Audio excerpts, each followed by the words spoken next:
The great chamber of the Galactic Council stretched out like a metal ocean.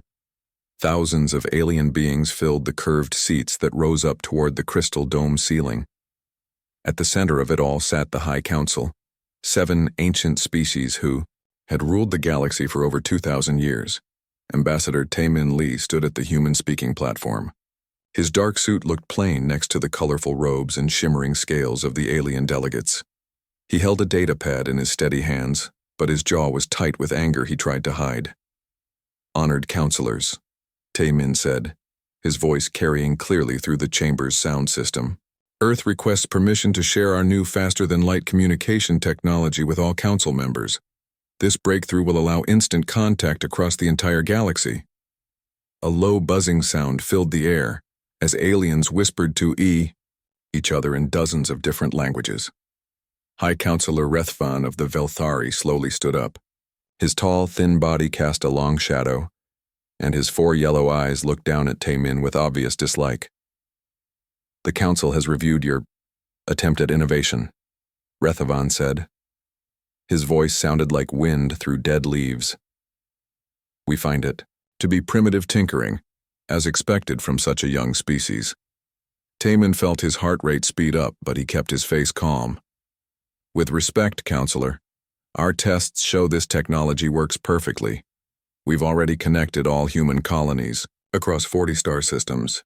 "That is precisely the problem," interrupted Counselor Zethmora of the Zephyron Collective.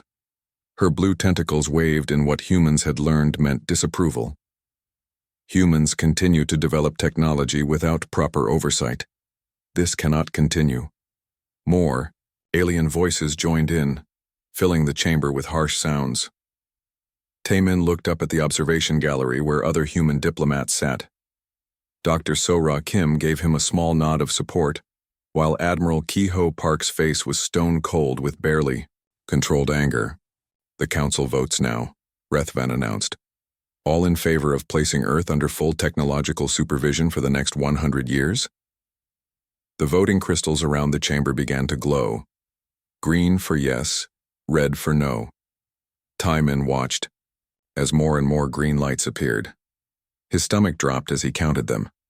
It wasn't even close.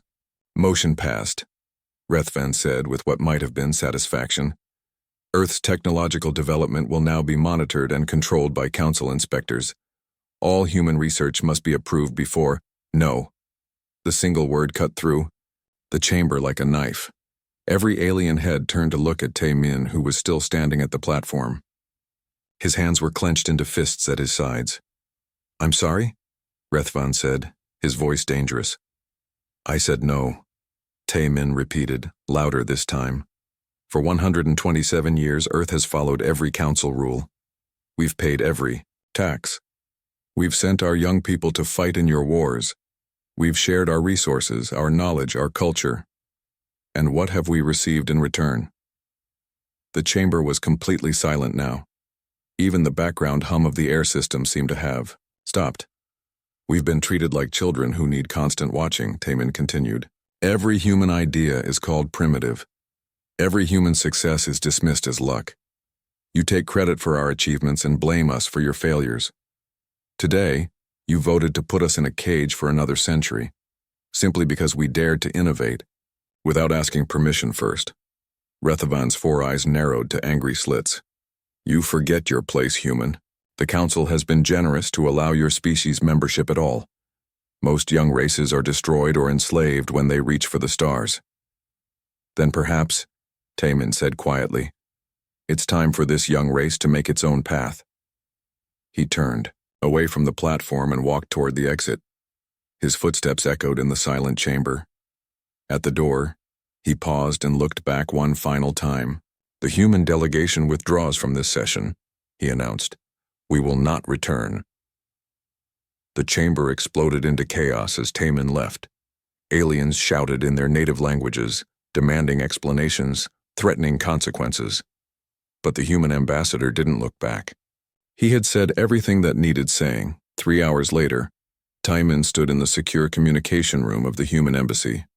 The holographic image of Chancellor Yu Jin Choi flickered slightly as the signal traveled across the galaxy to Earth. They Really voted for supervision? Chancellor Choi asked. She was a small woman with silver hair, but her voice carried the strength that had made her Earth's leader, unanimous among the High Council. Taemin confirmed. The smaller species didn't dare vote against them. We're to be treated like dangerous children who can't be trusted with sharp objects. Chancellor Choi was quiet for a long moment. Behind, her Taemin could see the lights of New Geneva, Earth's capital city, twinkling in the evening. Taemin, she said finally, I want you to prepare for immediate evacuation of all human personnel from Council space. Full withdrawal, everything and everyone. Chancellor, are you sure this will mean? I know exactly what this means, Eugene interrupted. But we've tried their way for over a century, and it's clear they will never see us as equals. If they want to treat us like children, then perhaps it's time we stopped asking for their permission to grow up. The next day, every news network in the galaxy carried the same broadcast. Chancellor Eugene Choi stood behind the podium in Earth's Global Assembly building. The flags of humanity's colonies hung behind her, symbols of a species that had spread across the stars despite constant obstacles. Citizens of the galaxy, she began, her voice calm but firm. For 127 years, humanity has been a member of the Galactic Council. We joined in good faith, hoping to learn from older, wiser species and to contribute our own unique perspective to galactic civilization. She paused, looking directly into the camera. Yesterday, the Council voted to place Earth under technological supervision for another century. They did this not because we had failed or caused harm, but because we had succeeded in ways they did not approve of. In their eyes, human innovation is not a gift to be shared, but a threat to be controlled. The Chancellor's voice grew stronger. Therefore, effective immediately, Earth withdraws from all Galactic Council treaties, trade agreements, and diplomatic relations. All human colonies will return to Earth's direct control. All alien diplomatic missions on Earth have 72 hours to depart. We choose freedom over supervision, independence over belonging to a club that sees us as second-class members. She leaned forward slightly, her eyes intense. To the species of the galaxy who have treated us fairly, we extend our friendship and hope for future cooperation as equals. To those who have held us back, we say this: humanity will forge its own path among the stars.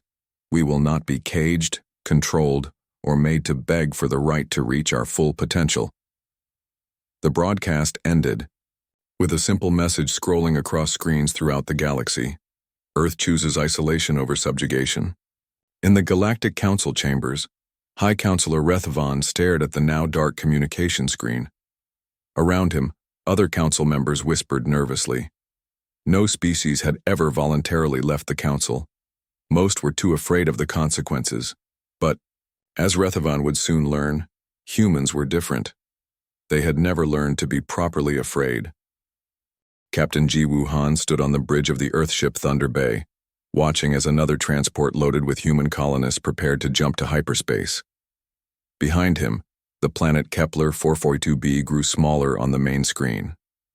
For 15 years, this world had been home to nearly 1 million humans. Now it was being abandoned forever. That's the last civilian transport, Captain, reported Lieutenant Park from the communication station. All human citizens have been evacuated from Kepler 442b. Good, Ji-woo said quietly. Begin the final phase. On the planet's surface, automated systems that had been built by human engineers began to shut down. Power plants went dark. Water treatment facilities stopped running. The orbital defense platforms that had protected the colony for over a decade fired their self-destruct charges, turning into brief stars against the black of space. Dr. Sora Kim watched the destruction from another ship in the fleet. She felt sick to her stomach, but she knew it was necessary. Earth had given the Galactic Council 48 hours to remove any alien citizens from worlds that humans were leaving. The Council had responded with angry demands and threats, but no action. Now, as promised, humanity was leaving nothing useful behind. It seems wasteful, said Commander Lee Min-ho, the ship's captain. It would be more wasteful to leave gifts for people who hate us, Sora replied. She pulled up the next target on her datapad. How long to reach the Arcturus station? 6 hours, Min-ho answered. The demolition teams are already in position. Across human space, the same scene played out on dozens of worlds. Operation Homecoming was the largest movement of people in galactic history. Over 30 million humans packed up their lives and returned to Earth or Earth's closest colonies. Behind them, they left empty cities and dead machines. The galaxy watched in shock. Most species took centuries to fully colonize a single world. Humans had built thriving societies on over 40 planets in less than 100 years, and now they were abandoning all of it in a matter of weeks. High Counselor Rethvan called an emergency session of the Council just 5 days after Chancellor Choi's announcement. The Great Chamber was buzzing with nervous energy. Representatives from hundreds of species whispered to each other in worried voices. "The human action cannot be allowed to succeed," Rethvan announced. His tall form seemed to loom over the other council members. "If other species believe they can simply leave when they disagree with council decisions, our entire system will collapse." Councillor Zethmora's tentacles waved in agitation. "The economic reports are already troubling. Human-designed shield generators protect 40% of council worlds. Their agricultural techniques feed billions of our citizens. The Zephron Collective alone imports 60% of our manufactured goods from human factories." "Then we make it clear that they must return," said Councillor Vorth of the reptilian Saurian Empire. "Send a fleet to Earth. Demand they reverse this foolish decision." "And if they refuse?" asked a smaller council member, a representative of the peaceful Aquari. Vorth's scaled face twisted into what might have been a smile. "Then we remind them why young species usually don't survive long without council protection." But before any ships could be sent, the galaxy's economy began to shake. Trade routes that had operated smoothly for decades suddenly broke down. The Zephron Collective, whose entire industrial base depended on human-made components, saw production drop by 70% in the first week. Food shortages began on worlds that had relied on human farming methods. The Velthari hegemony, Rethvan's own people, discovered that their military advantage came largely from human innovations in shield technology. Without human engineers to maintain the systems, their defensive capabilities would decline rapidly. Admiral Kehoe Park stood in the command center of Luna Base. Earth's moon transformed into a massive fortress. Around him, tactical displays showed the positions of Earth's expanded fleet. In just 2 weeks, humanity had pulled every ship back to the Sol system and begun the largest military buildup in their history.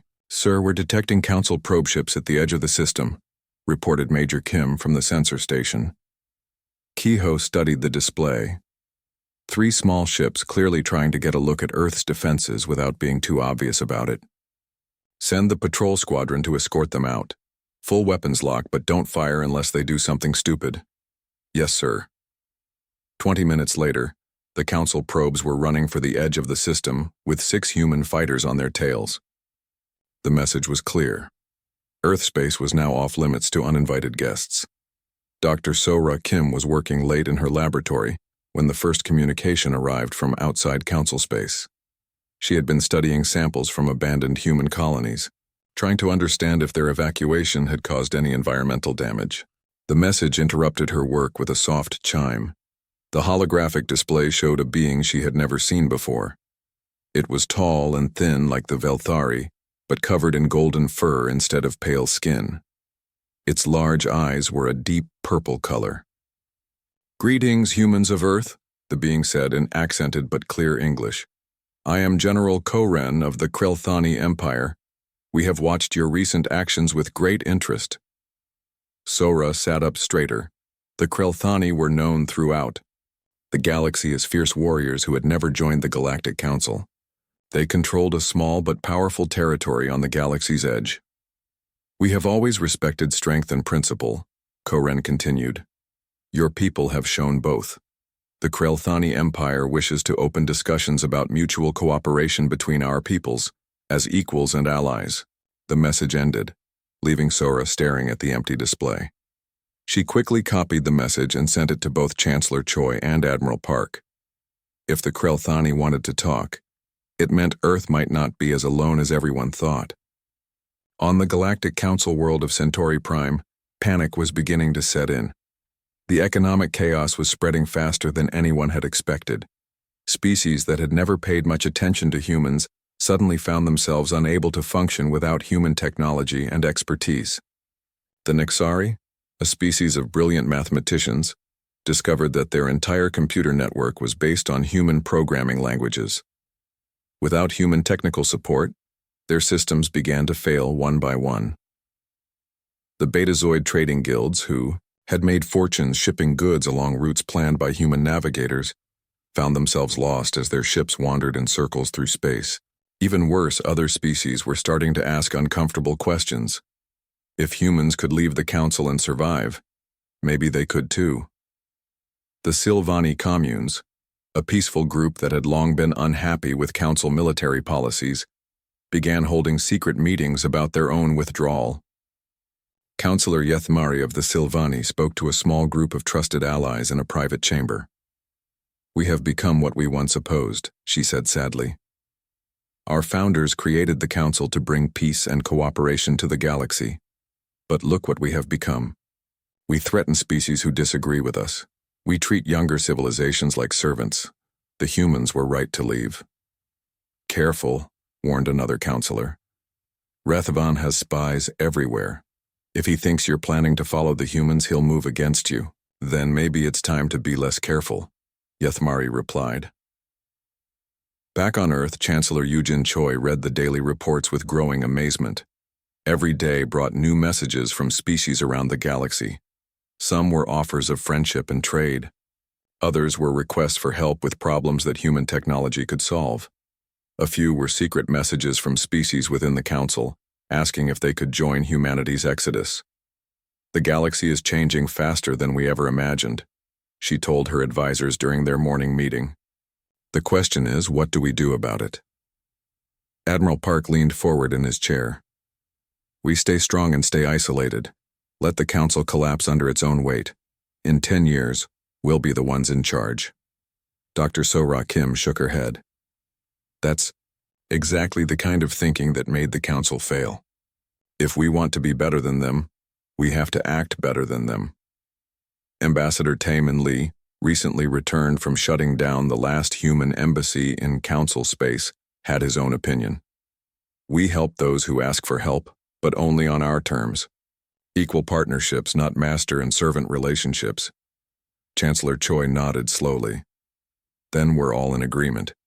Earth will not hide from the galaxy. We'll build something new, something better than what came before." The Chancellor stood up and walked to the window. Outside, the lights of New Geneva sparkled in the morning sun. Somewhere out there, the galaxy was learning that humanity would not be caged or controlled. The age of human isolation was ending before it had truly begun.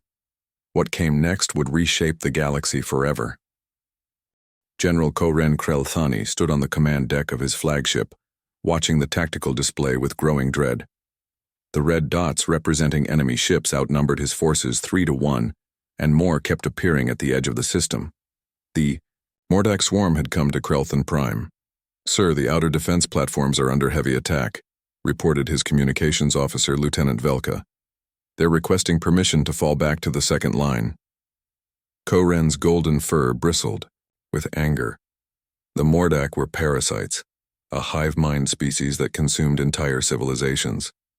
They turned conquered populations into more of themselves, spreading across the galaxy like a plague.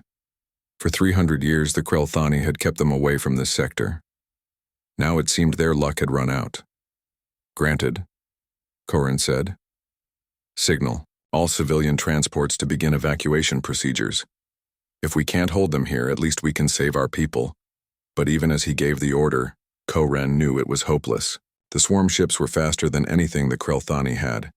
Even if they loaded every civilian onto transport ships, the refugees would be hunted down and captured within days.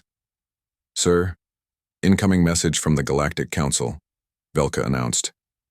Koren's laugh was bitter. Of course, now they want to help when it's too late to matter. The hologram of Counselor Zethmora appeared on the communication platform. Her blue tentacles waved in what Koren had learned was meant to show concern. "General Koren," she said, "the Council has received your request for assistance. We are prepared to send a relief fleet, but it will take at least 4 days to assemble sufficient forces. 4 days? Koren snarled. Counselor, my homeworld will be overrun in 18 hours. Your assistance comes too late. The council regrets the delay, Zethmora replied in her maddeningly calm voice. Perhaps if the Krelthani had joined the EA Council years ago, we would have been better prepared to. Koren cut off the transmission with an angry gesture. The council's idea of help was lectures and blame. He had expected nothing else. Sir, Velka said quietly, we have an incoming message on a secured channel. It's from Earth. Koren turned in surprise. Earth was hundreds of light years away, and they had cut all contact with the wider galaxy months ago. Why would they be calling now? The hologram that appeared was not what Koren expected. Instead of some human diplomat, he found himself looking at a human female in military uniform. She had short black hair and calm brown eyes that reminded him of a predator studying its prey. General Koren, she said, I am Captain Jiwoo Han of the Earth Defense Force. We have been monitoring galactic communications and are aware of your situation. Captain, Koren replied carefully, I appreciate your concern, but Earth withdrew from galactic affairs. This is not your fight. Jiwoo smiled, and Koren was surprised to see it was genuine and warm. General, 6 months ago, when the entire Galactic Council was treating humans like children, you were the only non-human leader who spoke of us as equals. You defended our right to pursue our own destiny. The Krelthani have always been friends to humanity. She leaned forward slightly. Friends help friends. We have a battle fleet in hyperspace, 12 hours out from your position. If you want our help, we're offering it. Koren felt his heart skip a beat. Captain, the Mordak swarm has over 300 ships, even with your help. General, Jiwoo interrupted, you've never seen how humans fight when we're not following someone else's rules. 8 hours later, Koren stood on his bridge and watched the impossible happen. The human fleet had arrived exactly when promised, dropping out of hyperspace in perfect formation. But instead of the handful of ships Koren had expected, there were over 50 vessels, including some designs he had never seen before. All Krelthani forces, this is Admiral Kehoe Park commanding the Earth Task Force, came a voice over the communications channel. We are assuming tactical command of this operation. Prepare to receive targeting data. What happened next changed Koren's understanding of warfare forever. The humans had brought technology the galaxy had never seen. Their ships moved with impossible coordination, as if they were all controlled by a single mind. Later, Koren would learn about humanity's new faster-than-light communication system, allowing instant coordination across entire star systems. But it wasn't just their technology that impressed him. It was their tactics.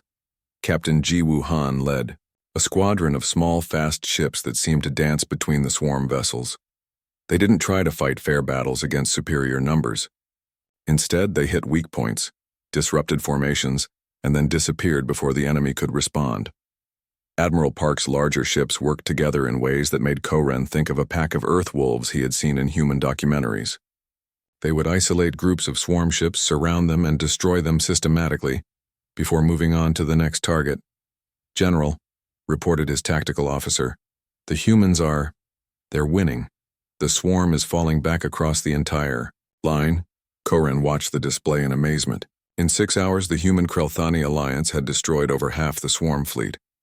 The remaining enemy ships were retreating in disorder. All enemy forces are withdrawing from Krelthani space, announced Admiral Park's voice. Pursuit squadrons are ensuring they keep running. General Koren, your homeworld is safe. Later, as the combined fleet regrouped near Krelthan Prime, Koren found himself aboard the human flagship meeting with Admiral Park and Captain Han. The human commander was older than Koren had expected, with silver hair and intelligent eyes. Admiral, Koren said, the Krelthani people are forever in your debt. Ask anything of us and it shall be yours. Admiral Park shook his head. General, friends don't keep debts between them, but if you're serious about friendship, we have a proposal. Captain Han activated a holographic display showing star charts. The Galactic Council's response time to your crisis was unacceptable, she said. 4 days to assemble a relief force for a core-level threat? That's not governance, it's negligence. Earth is forming something new, Admiral Park continued. Not another empire that rules over its members, but an alliance of equals, species that choose to work together because it benefits everyone, not because they're forced to. Koren studied the star charts. They showed not just human and Krelthani territory, but areas controlled by several other species he didn't recognize. Who else has joined this alliance, he asked. The Naldari Collective signed on last month, Captain Han replied. They're brilliant biotechnicians who were tired of the Council limiting their research. The Korth Mining Confederation joined 2 weeks ago after the Council tried to impose new resource quotas on their home systems. Each species brings something unique, Admiral Park added. The Naldari understand biology in ways that complement human technology. The Korth know more about asteroid mining and resource extraction than anyone in the galaxy. The Krelthani are the finest warriors any of us have ever seen. Koren was quiet for a long moment, thinking. The Krelthani had stayed independent for centuries, never joining the Council because they refused to submit to alien authority. But this was different. What would you call this alliance? He asked finally. We're thinking of calling it the Stellar Alliance, Captain Han said. Free species working together as equals. And if I said the Krelthani were interested in joining? Admiral Park smiled. Then I'd say welcome to the team, General. The signing ceremony took place on Krelthan Prime. 3 days later, General Koren and Chancellor Eugene Choi, who had traveled from Earth personally for the occasion, put their signatures on the Alliance Treaty, while news crews from both species recorded everything. Today marks the beginning of a new age, Chancellor Choi said in her speech. An age where strength serves justice, where technology serves all people, and where no species stands alone against the darkness. But the real impact of the day's events wasn't felt on Krelthan Prime or Earth. It was felt in the Galactic Council chambers, where High Counselor Rethavan stared at intelligence reports with growing alarm. They're not isolating themselves, he said to his advisors. They're building a rival power block. Sir, said one of his intelligence officers, we're receiving reports that 3 more species are in secret negotiations with the Stellar Alliance. The Naldari, the Korth, and now the Silvani communes. Rethavan's 4 eyes narrowed to angry slits. The Silvani had been council members for over 800 years. If they left, double the security around Counselor Yethmari, he ordered. If she's planning to defect, I want to know about it. But it was already too late. As Rethavan gave his orders, a small Silvani transport was jumping to hyperspace, carrying Counselor Yethmari toward Earth space, and a secret meeting that would shake the galaxy's foundations. The Council's 1,000-year dominance was coming to an end, and everyone could see it except the counselors themselves. Dr. Sora Kim stood in the main laboratory of Luna Base, surrounded by alien scientists from 6 different species. The sight would have been impossible just 2 years ago. Now it was becoming normal. The stellar collapse models are consistent across all our calculations, she said, pointing to the holographic display floating in the center of the room. Velthari Prime's sun will begin its final death sequence in approximately 8 months.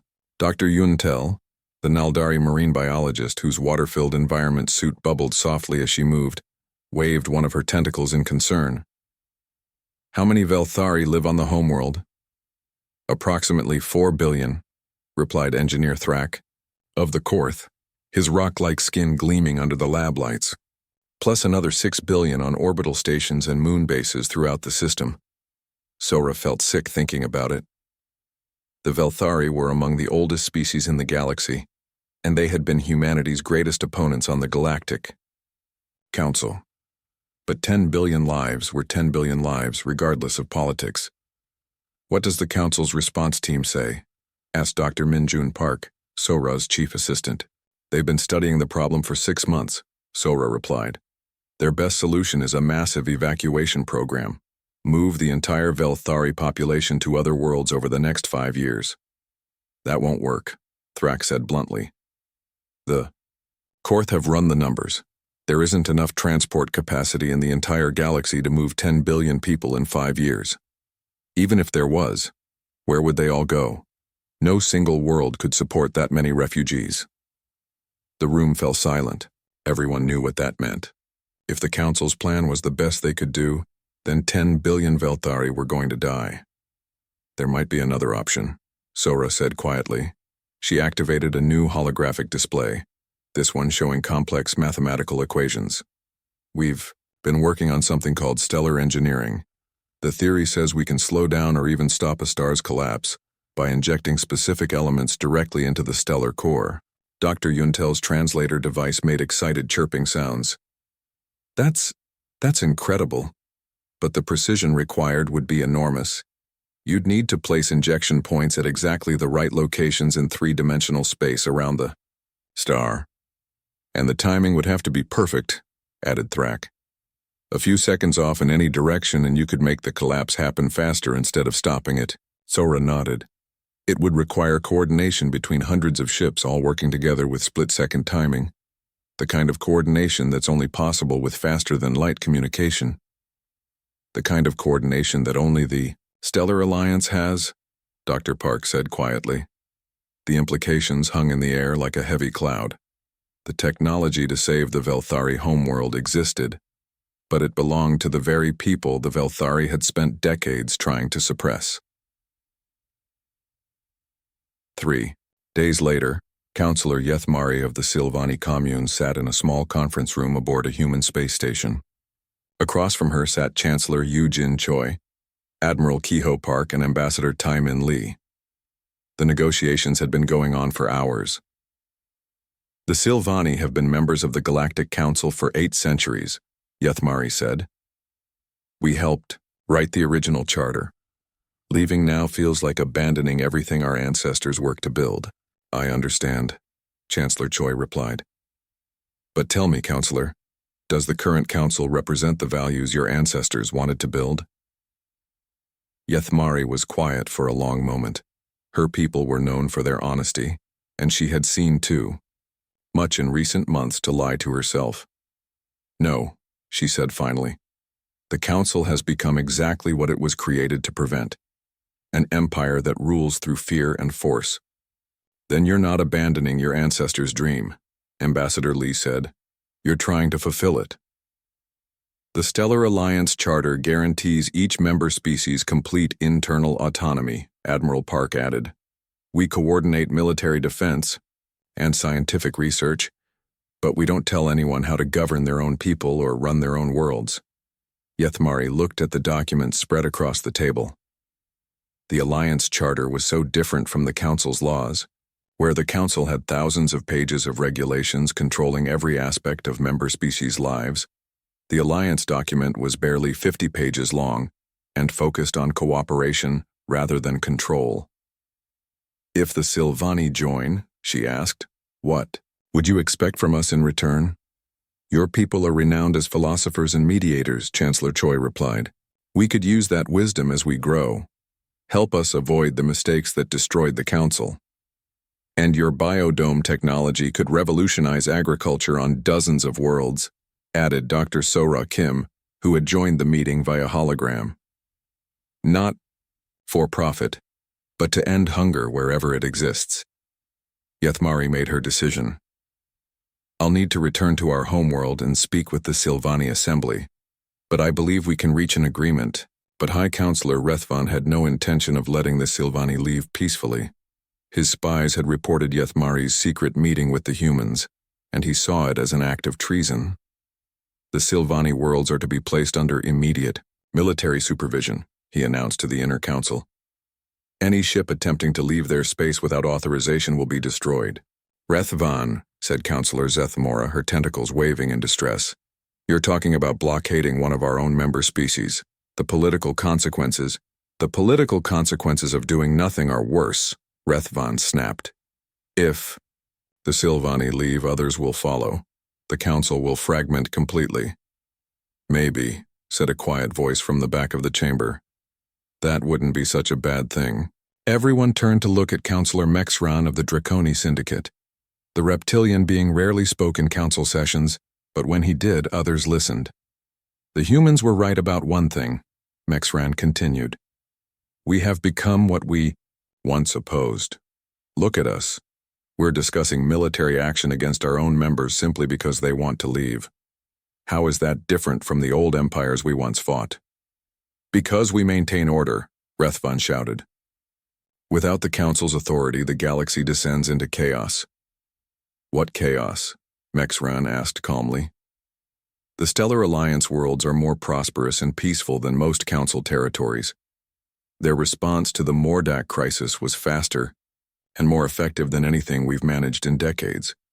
Perhaps the chaos isn't in leaving the Council. Perhaps it's in staying. The debate might have continued for hours, but it was interrupted by an urgent message from the Velthari Hegemony's Science Division. The report that followed left the Council chamber in stunned silence. The Stellar Alliance has announced a plan to save Velthari Prime, the messenger reported. They claim their stellar engineering technology can prevent the sun's collapse and preserve the homeworld for millions of years. Rethvan felt his world spin around him. That's impossible. Our best scientists have studied the problem for months. There is no solution except evacuation. Sir, the messenger continued, they're requesting permission to begin the stellar engineering process in 30 days. They say any delay risks making the collapse irreversible. The chamber erupted in chaos. Representatives shouted questions and accusations at each other. Some demanded that the Alliance proposal be accepted immediately. Others claimed it was some kind of human trick. But Rethvan knew the truth. He had seen the intelligence reports about human technology. If they said they could save Velthari Prime, they probably could, and that meant everything was about to change. Chancellor Yujin Choi's next broadcast to the galaxy was carried by every major news network. She stood at a podium on Luna Base with the stars of the Sol system visible through the window behind her. People of the galaxy, she began. We have learned of the crisis facing Velthari Prime. 10 billion lives hang in the balance, and the current evacuation plans will not save them all. She paused, looking directly into the camera. The Stellar Alliance possesses technology that can prevent the stellar collapse and save the Velthari homeworld. We offer this aid freely, with no conditions except that we be allowed to work without interference. The message sent shockwaves throughout galactic civilization. The humans weren't just offering to help their friends, they were offering to save their greatest enemies. Some will ask why we help those who opposed us, Chancellor Choi continued. The answer is simple. We left the Galactic Council because we believed in something better than rule through fear and control. This is our chance to prove that we meant what we said. To the Velthari people we say this. You are not our enemies. You are fellow travelers on the long road through the stars. Your leaders may have treated us unfairly, but that does not mean we will treat you the same way. She smiled slightly. Besides, the best way to prove that our way is better is to show it in action. High Counselor Rethvan watched the broadcast from his private chambers, his 4 eyes burning with rage and something that might have been fear. The humans were offering to save his people, and they would probably succeed, which meant that when this was over, the Velthari population would remember who had actually helped them in their darkest hour. And it wasn't the Galactic Council. For the first time in his long life, Rethvan began to wonder if he was on the wrong side of history. The Velthari sun hung like a dying orange eye in the black of space. Around it, 300 ships from the Stellar Alliance moved in perfect formation, each one carrying specialized equipment designed for the most ambitious engineering project. In galactic history, Captain Jiwoo Han, now promoted to Commodore, stood on the bridge of the Alliance flagship watching the operation unfold. Beside her, Dr. Sora Kim monitored readings from dozens of scientific instruments. All injection teams report ready, announced Lieutenant Park from the communications station. Stellar probes are in position at coordinates 0 through 297. Alliance. Fleet coordination is perfect, added the tactical officer. Every ship is exactly where it needs to be. Jiwoo nodded and opened a channel to all ships. All vessels, this is Commodore Han. In 60 seconds, we will begin the stellar injection sequence. Remember, the timing has to be perfect down to the microsecond. Everyone relies on everyone else. She looked at Dr. Kim. Are you sure this will work? Sora smiled nervously. The mathematics are solid. The simulations all show success. But we've never tried to restart a dying star before. Well, Jiwoo said, there's a first time for everything. All ships, begin injection sequence in 10, 9, 8. Across the fleet, Human, Krelthani, Naldari, Korth, and Silvani. Crew members worked together with perfect coordination. The faster-than-light communication system allowed them to act as if they were all part of the same ship. 3, 2, 1, execute. 300 ships fired their stellar injection pods into the dying sun at exactly the same moment. Each pod contained a carefully calculated mixture of elements designed to restart the nuclear fusion process in the star's core. For several minutes, nothing seemed to happen. The sun continued its slow death spiral, just as it had for months. Then, the readings began to change. Nuclear fusion rates are increasing, Sora announced excitedly. The injection is working. The star's core temperature is rising. On the main screen, the Velthari sun began to brighten. Its orange glow slowly shifted toward yellow as the fusion process stabilized. The stellar engineering was working exactly as the Alliance scientists had predicted. All Velthari orbital stations, this is Alliance Command, Jiwoo broadcast. Your sun is stable. Repeat. Your sun is stable and will remain so for the next several million years. The response from the Velthari was immediate and overwhelming. Every communication channel filled with messages of gratitude and amazement. The species that had once dismissed human technology as primitive tinkering had just watched humans save their entire civilization, but not everyone was celebrating. High Counselor Rethavan stood in the Galactic Council's emergency session chamber, surrounded by angry representatives from dozens of species. The successful rescue of Velthari Prime had sent shockwaves throughout Council space. The humans made us look like fools, snarled Counselor Vorth of the Saurians. They solved a problem our best scientists said was impossible. They saved 10 billion lives while we argued about evacuation procedures, added another council member. How do we explain that to our own people? Rethavan looked around the chamber and saw fear in every alien face. Fear that their authority was crumbling, that their subjects were starting to ask uncomfortable questions about council competence. We cannot allow this to continue, he announced. The Stellar Alliance has become a direct threat to council authority. I propose military action to bring the rebel worlds back into compliance. Military action? Counselor Zethmora's tentacles writhed in distress. Rethavan, they just saved an entire world. If we attack them now, we'll look like monsters. Better to be feared as monsters than ignored as irrelevant, Rethavan replied coldly. But his words were interrupted by an urgent announcement from the chamber's communication system. Emergency broadcast from Velthari space, the announcer said. Hi, Counselor Rethavan. You have an incoming priority message. The holographic display activated, showing a figure that made the entire chamber gasp. It was Sub-Counselor Velrin, Rethavan's own nephew and heir to the Velthari leadership. Uncle, Velrin said, his voice carrying clearly through the chamber. I speak for the Velthari hegemony and our 10 billion citizens. We formally withdraw from the Galactic Council, effective immediately. Rethavan felt his heart stop beating. Velrin, what are you doing? You can't. We can and we have. His nephew interrupted. The Stellar Alliance saved our world when the Council could only offer empty promises. They treated us as equals worth saving, not subjects to be managed. The Velthari hegemony hereby applies for membership in the Stellar Alliance. The transmission ended, leaving the Council chamber in stunned silence. The Velthari were one of the founding species of the Galactic Council. Their departure would trigger a complete collapse of Council authority. And they all knew it. Within hours, the exodus began. The Draconi Syndicate announced their withdrawal, followed by the Aquari Collective. The Nexari Confederacy sent a simple message. The mathematical probability of the Council surviving this crisis is approximately 0. The Nexari choose to align with the probable victors. By the end of the week, over half the Galactic Council's member species had either left or announced their intention to leave.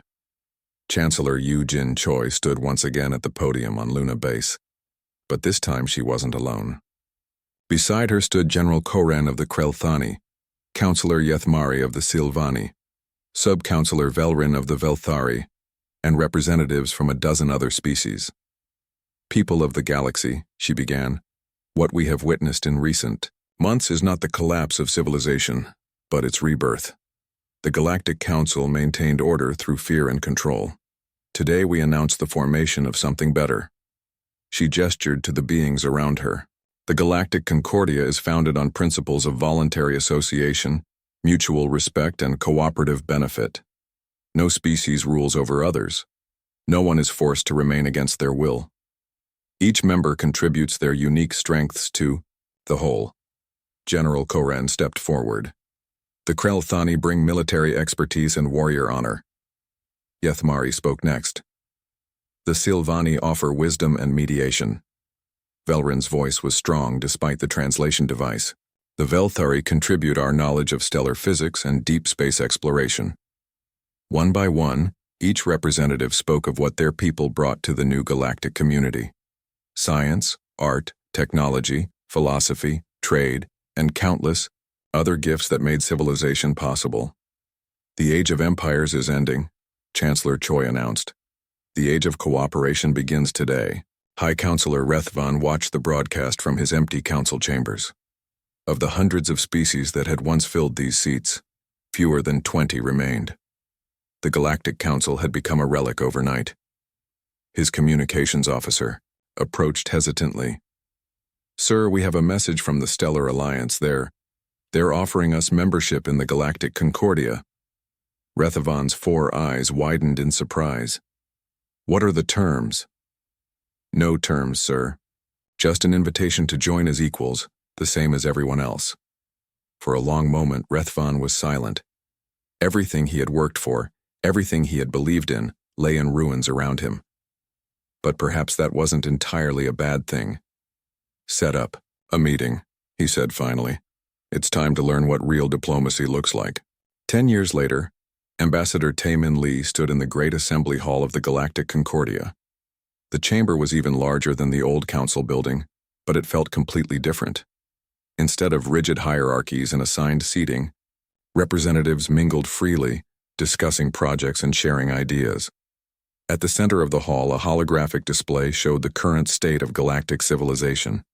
Trade routes connected hundreds of worlds. Scientific research stations operated in previously unexplored regions.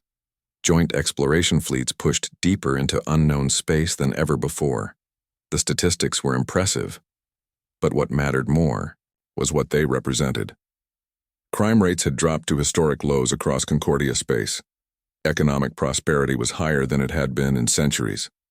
Scientific advancement had accelerated beyond anyone's wildest dreams. Magnificent, isn't it? Said a familiar voice behind him. Taemin turned to see High Counselor Rethvan approaching. The former enemy looked older but somehow more peaceful than he had during the dark days of the old council. I have to admit, Rethvan continued, you were right, and I was wrong. Freedom and cooperation aren't opposites. They're partners. Taemin smiled. It took courage to admit that. Not many leaders would have been willing to start over. The alternative was watching my people fade into irrelevance, Rethvan replied. Besides, I've learned that there's more honor in building something good than in maintaining something broken. They stood together, watching the busy activity of galactic democracy in action. Representatives from hundreds of species worked together on problems that would have seemed impossible just a decade ago. The great projects of the Concordia, stellar, engineering, deep space exploration, the elimination of poverty and disease, moved forward with the combined strength of free peoples working toward common goals. Do you ever regret it? Rethvan asked quietly. Walking away from the council all those years ago? Taemin looked around the hall, seeing humans, Velthari, Krell-Thani, and dozens of other species working together as equals.